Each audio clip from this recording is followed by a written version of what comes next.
Wait. What's that? A load of flowers. And it looks like there's something among them. These are King Deshret runes. They left something behind.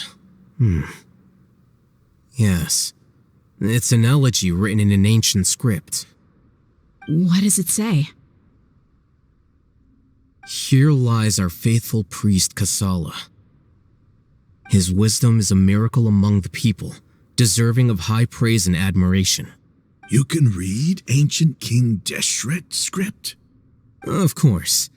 Every student needs to master at least 20 languages before they graduate. He's not serious, right? There's still something off about this place. The elemental energy here is too concentrated. The scent of life. Is it trying to tell us something? Is this it? Analyzing.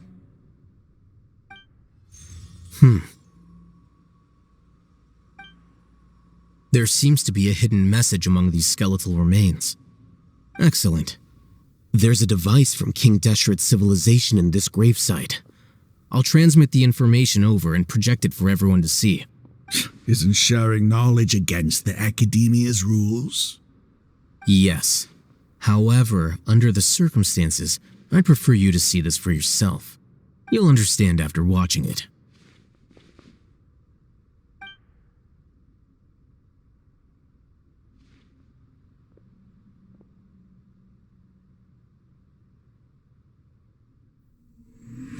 Civilization is born of knowledge, but so too can knowledge be its demise. A disaster caught us unaware.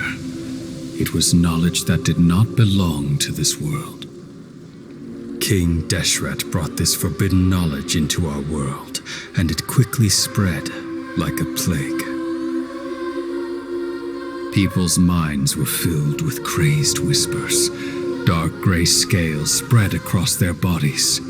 Even the land was stripped of its vigor. Only a desperate, deathly silence remained.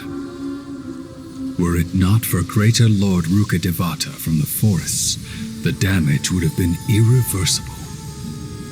She summoned the priests to build temples and infused into them the divine power of life.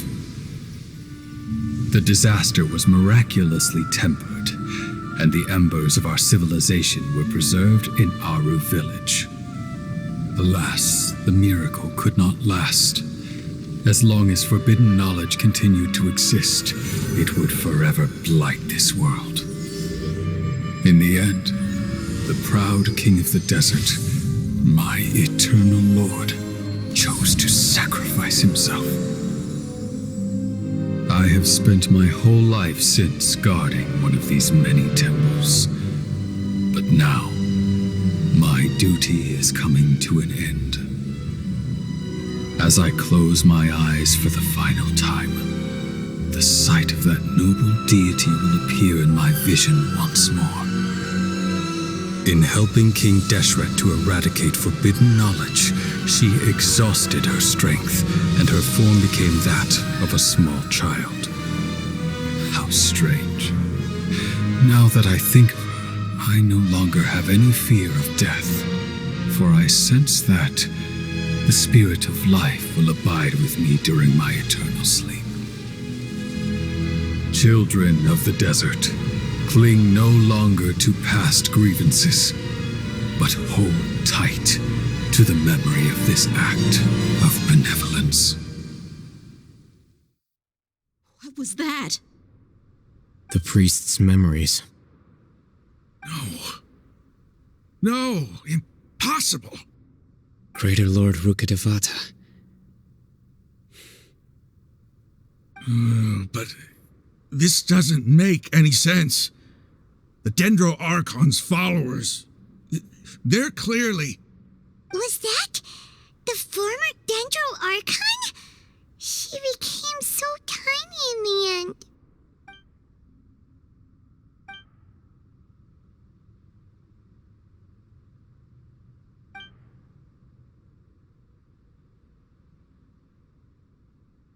You might be distrustful of the Akasha, but there's no reason for you to doubt King Deshret's technology. You've just witnessed his priest's last words. I've never heard about any of this before. The surviving followers of King Deshret all gathered in Aru village. Our god did not make mistakes. We refused to believe any of the rumors. King Deshret's death, the all but total annihilation of our civilization, it was all Greater Lord Rukkhadevata's doing. We saw her as nothing more than a traitor, who stabbed us in the back in our moment of crisis. Just like us humans. Fighting, feuding, double-crossing each other to survive in the desert. You were blinded by your prejudice.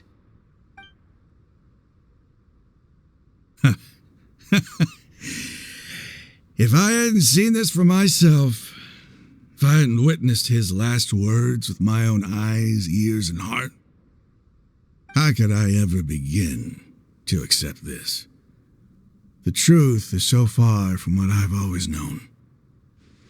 Am I really supposed to believe that after all these years, all this time seeking revenge, suddenly now my enemy is my savior? Raman, that's enough. Give it a rest. You're starting to make a fool of yourself. Dia, tell me, my Eremites and I, what are we even fighting for?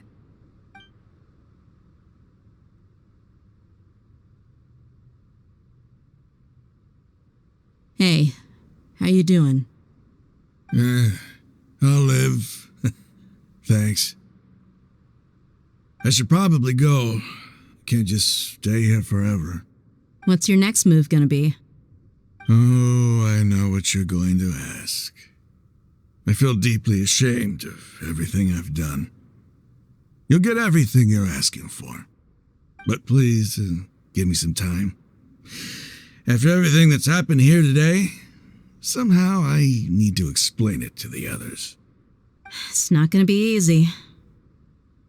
Well, I guess that's for me to deal with. Dia, this is where our camp's located. When would be a good time for us to go? Tomorrow, I'll convince everyone that we're all on the same side.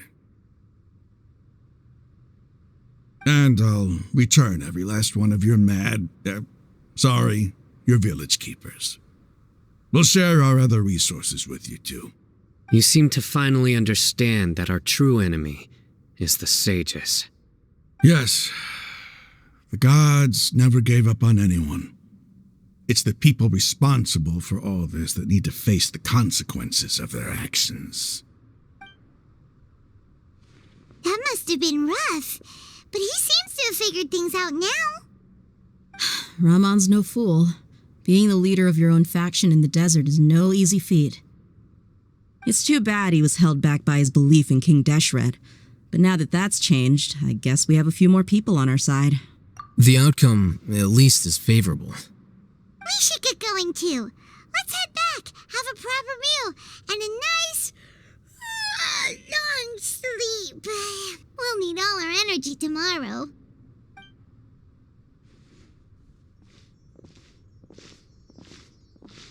Sino, we're leaving! Stop yelling.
close enough. Out of step. Fall in! Everyone on me! Your grand finale. Steady as stone.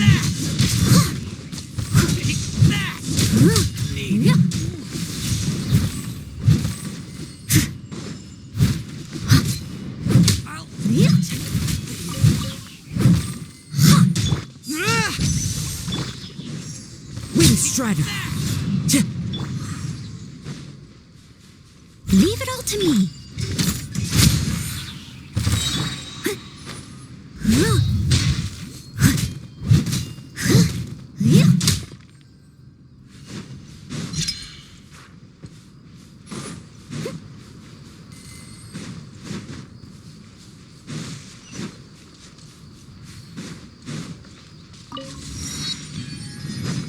Someone needs assistance.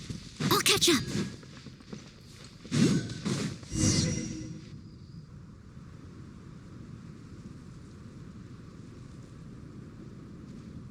Raman, we're here. Everything's been arranged. Someone will bring the village keepers back to Aru. I guess all I can say now is thanks for agreeing to help. Ah, don't mention it. I think we can both agree you went to hell and back for it.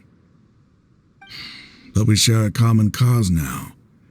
From here on out, we're allies. Where are the perpetrators? I'll bring you to them.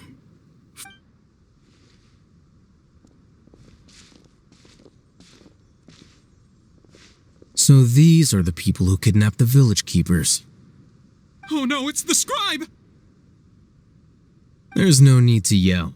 No one can help you now. We've been all over the desert trying to find you. That's right.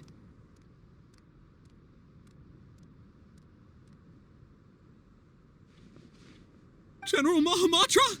No, no! Make it quick, please! Swift and painless! Whoa.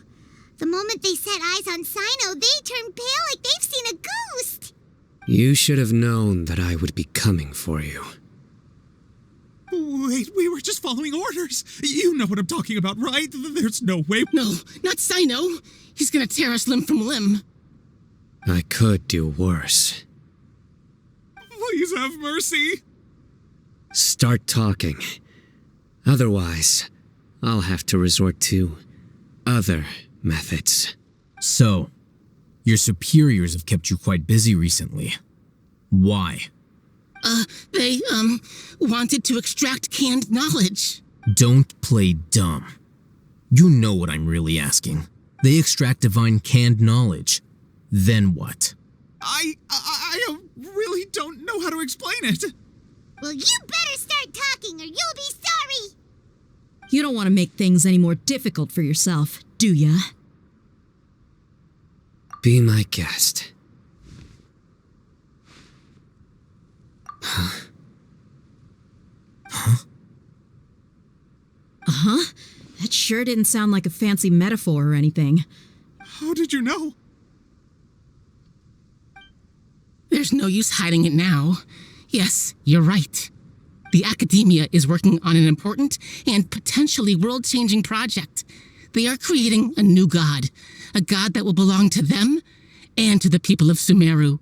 It may seem as if Sumeru's academics are thriving, but ever since the death of Greater Lord Rukkhadevata, scholarly breakthroughs have been few and far between. The withering of Irminsul has been getting worse recently. The sages have tried everything they could think of, but nothing's worked.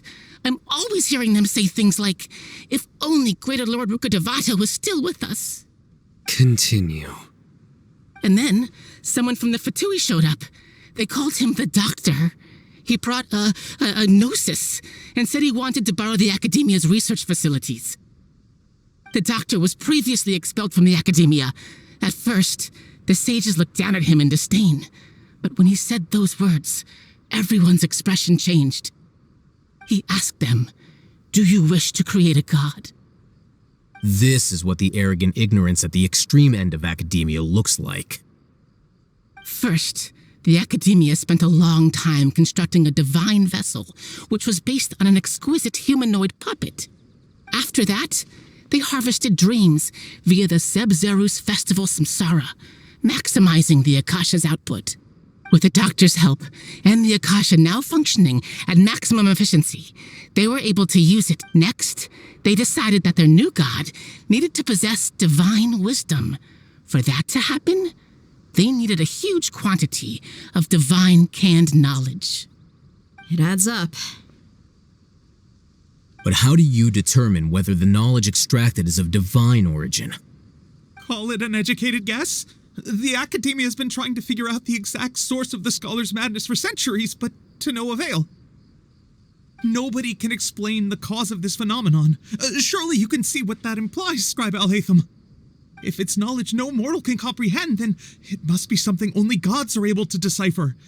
In other words, it's the source of the God of Wisdom's omniscience and omnipotence.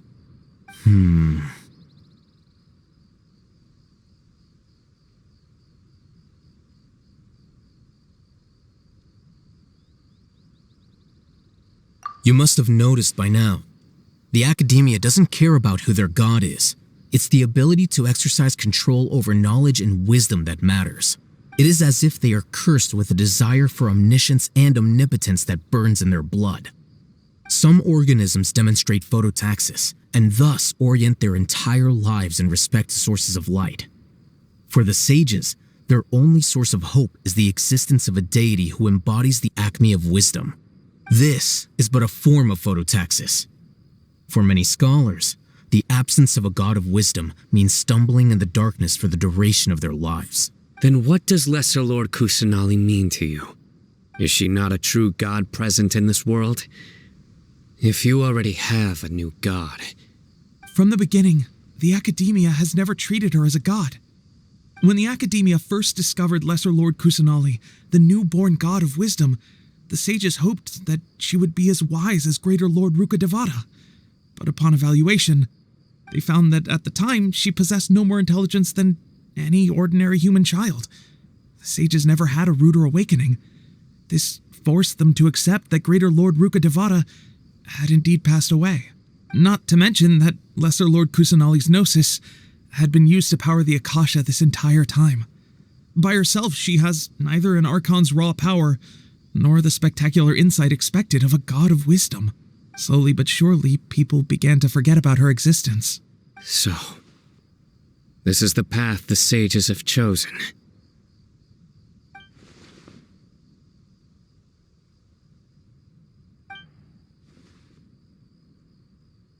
All right, let's try to keep our cool. If everyone's in a bad mood, then let's change up our scenery. Rahman, give me a few men to help us escort the village keepers back to the village. And these two scholars, they're coming too. Sure, as you wish.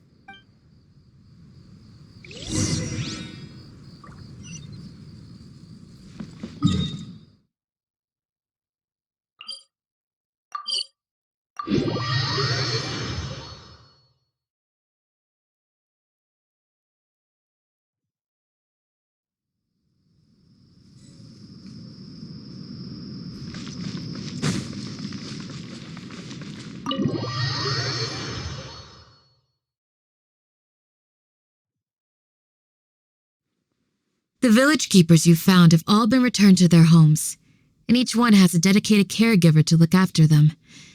The two new scholars are being kept under close supervision, too. Really? The atmosphere is so heavy.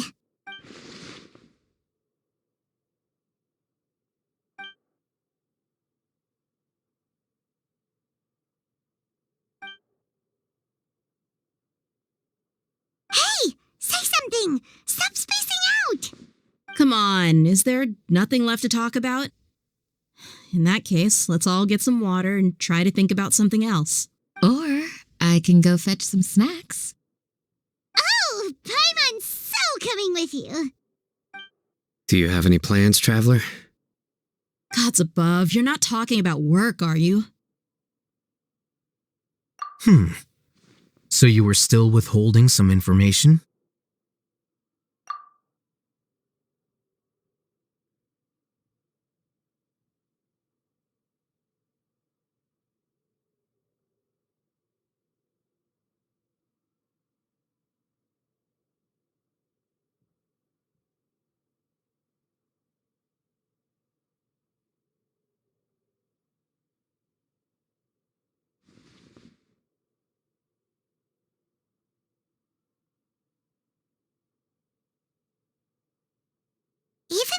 lived through all of this firsthand, it still feels super surreal to hear you talk about it again. What a whirlwind of a story.